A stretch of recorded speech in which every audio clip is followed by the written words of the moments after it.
It is a open secret যে S Alam group হচ্ছে তার ফান্ড প্রোভাইডার, এবং সেখানে সে চাকরিও করছে। এই লোকটা কিভাবে হঠাৎ লাভ দিয়ে এসে বিএনপির একদম মানে he is the hero, he is the main soul, he is negotiating, সে সব আলোচনা করতেছে।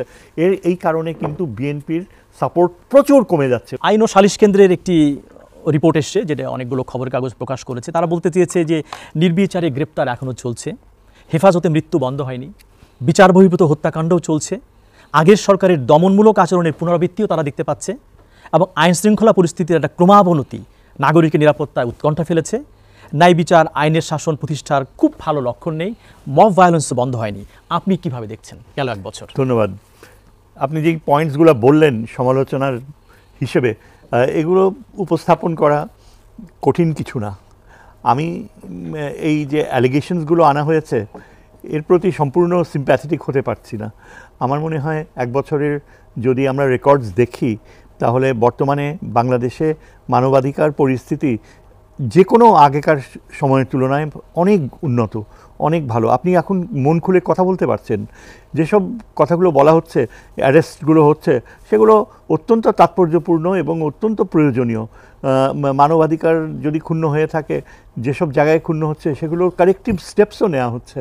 আমার তো মনে হয় প্রফেসর ইউনুস গত এক বছর জুড়ে তিনি যে অবদান রেখেছেন, আপনি রাস্তায় যান, সাধারণ মানুষের সাথে কথা বলে দেখেন, অটো ড্রাইভার, রিক্সা ড্রাইভার, তারপর যে কোনো গ্রামে যান, দেখবেন যে আগের যে কোনো সময়ের তুলনায় মানুষ এখন অনেকাংশেই একটা স্থিতিশীল শান্তির পরিবেশে রয়েছে।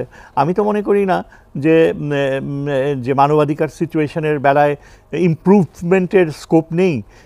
সমালোচনাগুলো যে শক্তিশালী অবস্থান বের হয়ে আসছে, তাতে অবশ্যই আমরা দেখতে পাচ্ছি যে রিমেডিজ কিন্তু তাৎক্ষণিকভাবে এসেছে। তবে আমি এটাও মনে করি যে আমরা এখন যখন ভাবছি যে এমন একটা পরিস্থিতির সৃষ্টি হয়েছে, যখন আমরা আস্তে আস্তে ইলেকশনের দিকে যাব, এই ব্যাপারেও কিন্তু আমার আপত্তি রয়েছে।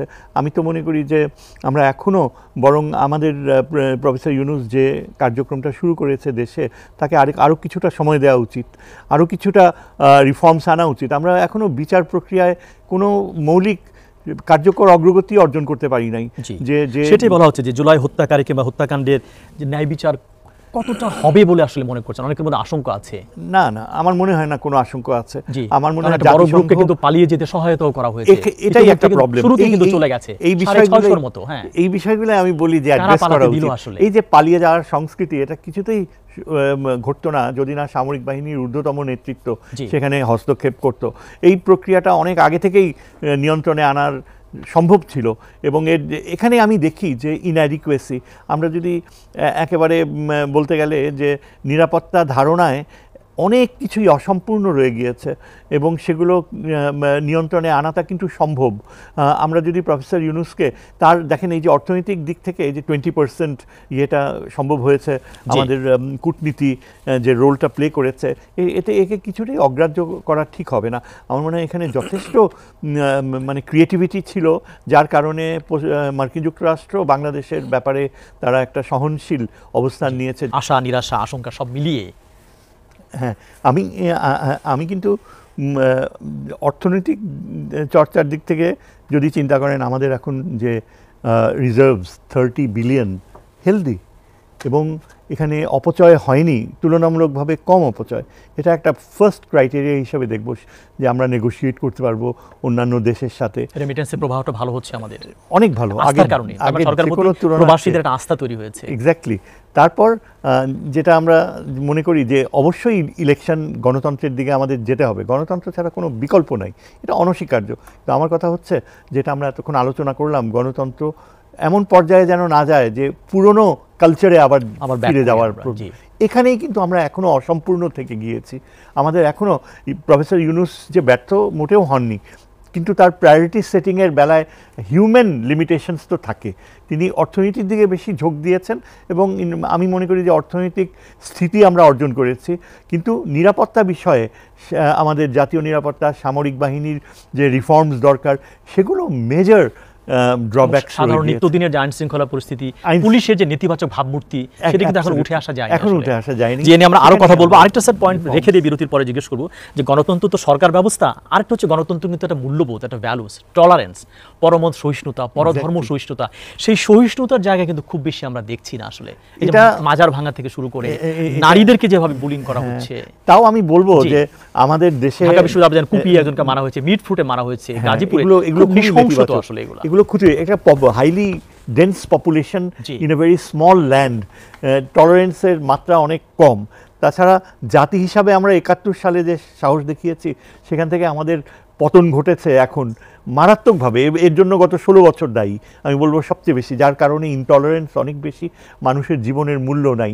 কিন্তু তারপরেও কিন্তু আশার আলো দেখা যায় যে এই যে আমাদের নতুন প্রজন্ম, তারা যেভাবে জেগে উঠেছে, সেখানে নারী, ইয়াঙ্গার নারীদের যে বিশাল সচেতনতা অংশগ্রহণ ছিল, বিশাল অংশগ্রহণ আপনি ছিল দেখেন এই যে গণঅভ্যুত্থানে। এখানে এখন যে নারী নেতৃত্ব চলে এসছে ছাত্রদের, যারা অসাধারণ, এবং ওরাই কিন্তু টিকিয়ে রেখেছে। এই নতুন প্রজন্মের নেতৃত্ব নেওয়ার প্রক্রিয়াটা কখনো থামানো যাবে না, পিছনে যাবে না।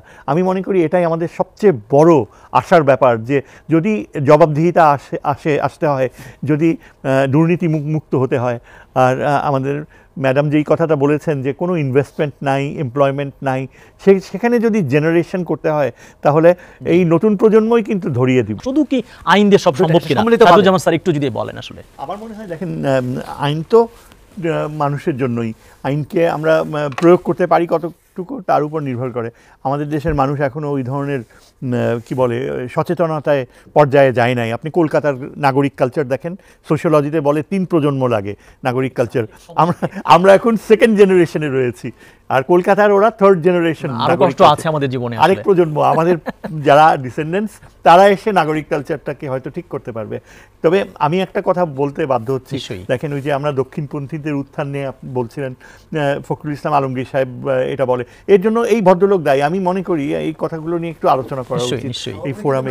দেখেন ইনি এই যে উনি শুনছেন। বিএনপিতে এখন যারা নেগোসিয়েশন করে এই রিফর্মসের জন্য, যারা এখন করে, সেখানে কিন্তু অনেক ভালো ভালো যোগ্য টেস্টেড লিডার্স ছিল।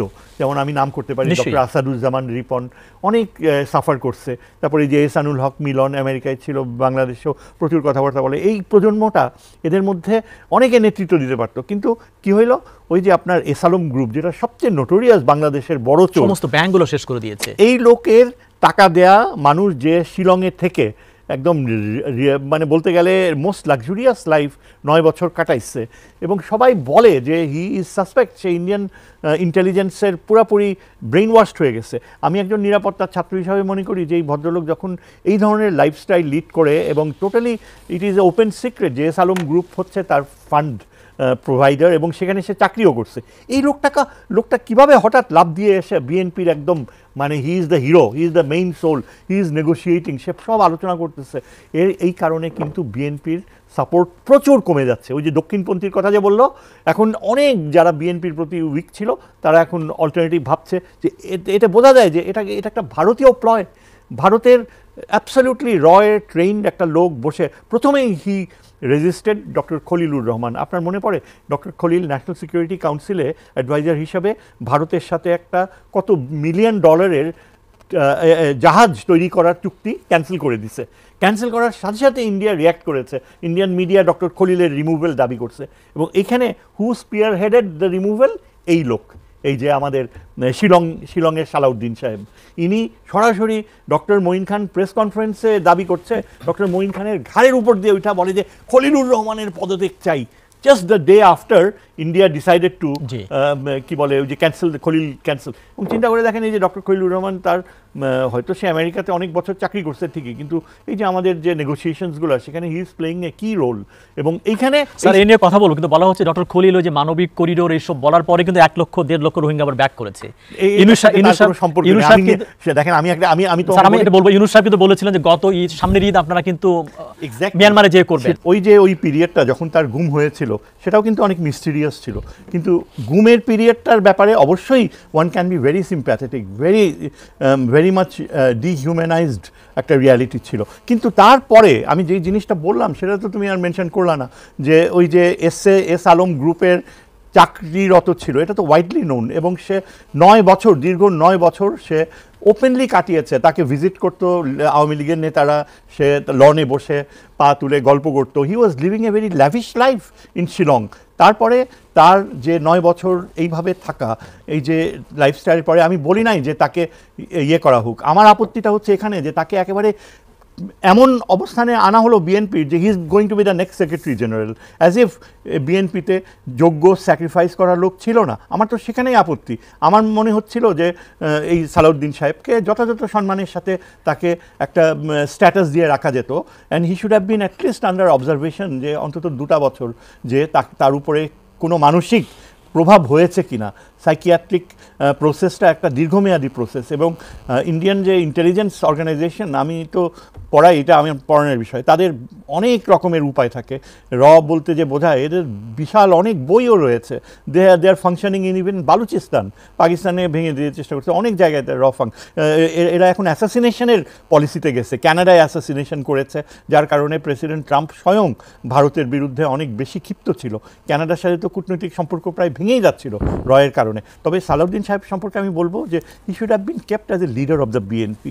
আমি তো নাম বললাম, আসাদুজ্জামান রিপন বলেন, ইহসানুল হক, ওই লেভেলের, মিড লেভেলের প্রচুর যোগ্যতা সম্পন্ন ব্যক্তি ছিল যারা এই অবস্থানে আসতে পারত। এমনকি কম্পালশন, তার ব্যাকগ্রাউন্ড দেখলাম চেক করে, he doesn't have any extraordinary talent. তার বোধহয় সিভিল সার্ভিসে ছিল, এবং তার যে কথা, এবং এই জিনিসটা তো আপনি কিছু বললেন না, যে এই যে ডক্টর খলিলকে রিমুভ করার জন্য he was desperately trying in the media যে তাকে অপসারণ করতে হবে। অথচ ডক্টর খলিল সম্পর্কে কেন অপসারণ তাকে করতে হবে সেটা কিন্তু সে কিছুই বলে নাই। তারপরেও এই যে প্রথমে হি অবজেক্টেড, এই যে ছাত্রদের এত বড় একটা আন্দোলন, এটাকে আমাদের সংবিধানে সংযুক্ত করার ব্যাপারে সে প্রথমে আপত্তি তুলে বসছে।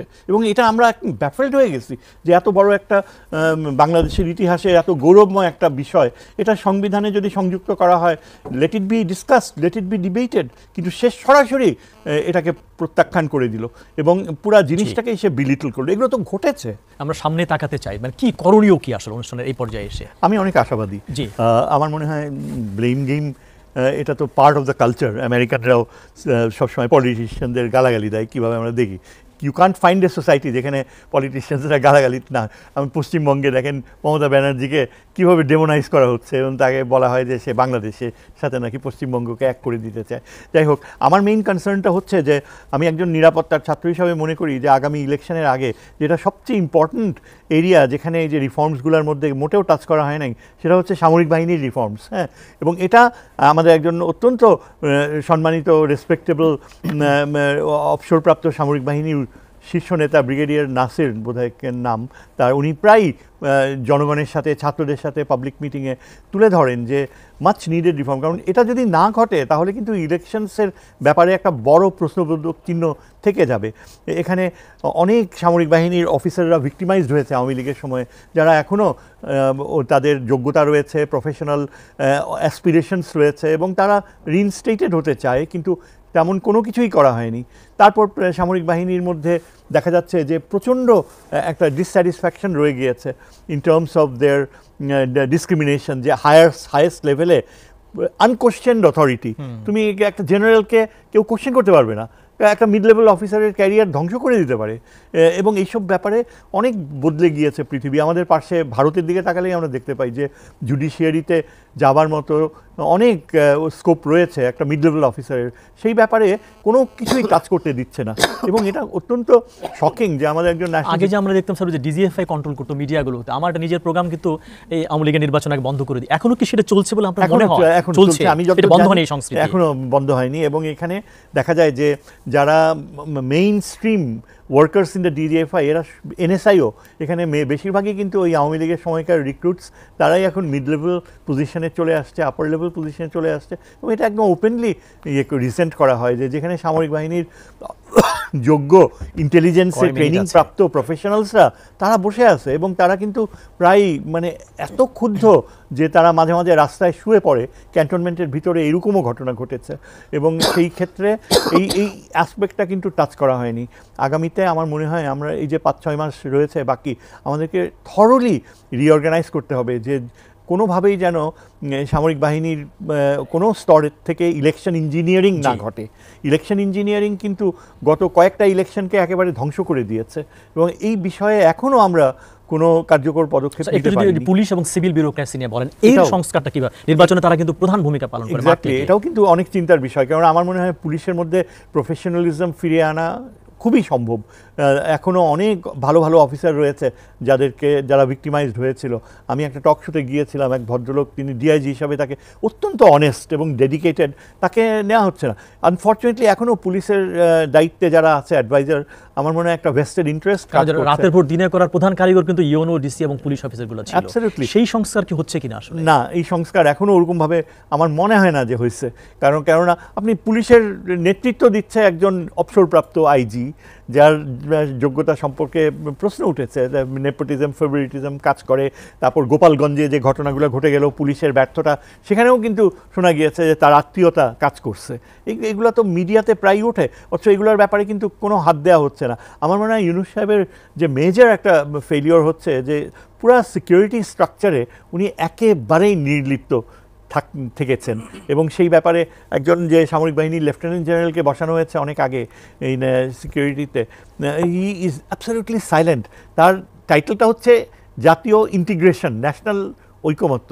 ইন্টিগ্রেশনের করতে গেলে তো একবার অন্তত পাবলিক স্পিকিং করবে। অবশ্যই। আপনি কেমন বাংলাদেশ দেখতে চান? আমি একটু হিউমার দিয়েই শেষ করি, নিশ্চয়ই। যে আপনি দেখেন মাঝে মাঝে টেলিভিশন টকশোগুলোতে আমরা দেখি, যখন ছাত্র গোছের কোনো যে খুব বেশি কথা বলে কেউ থাকে, আর পাশে যদি বিএনপির নেতা থাকে, ইনএভিটেবলি তাকে বলবে এই বাচ্চা ছেলের সাথে আমাকে কেন ডাকা হলো। কালকে রাতে আমি দেখছি এই যে বাচ্চা, মানে এটা ঠিক না। ওই যাকে বলা হচ্ছে বাচ্চা, তার বয়স Exactly. প্রায় 30-এর উপরে। রেসপেক্ট দিয়ে কথা বলতে হবে। জি, 30 বয়স না। হ্যাঁ। মানে this is a very small minor, but এই যে স্টিরিও টাইপিং আমাদের, বুঝছেন, মানে একটা ইয়াঙ্গার জেনারেশনের যে ইম্পর্টেন্ট, এরাই তো আন্দোলন করে গণ-অভ্যুত্থানের মূল জায়গা তো এই ইয়াংরাই ছিল। সেই সম্মান রাখতে হবে। বাচ্চা কাকে বলবেন এখন, যদি ওই ছেলেটাই ওকে পাল্টা বলে যে আপনি বৃদ্ধ বাচ্চা।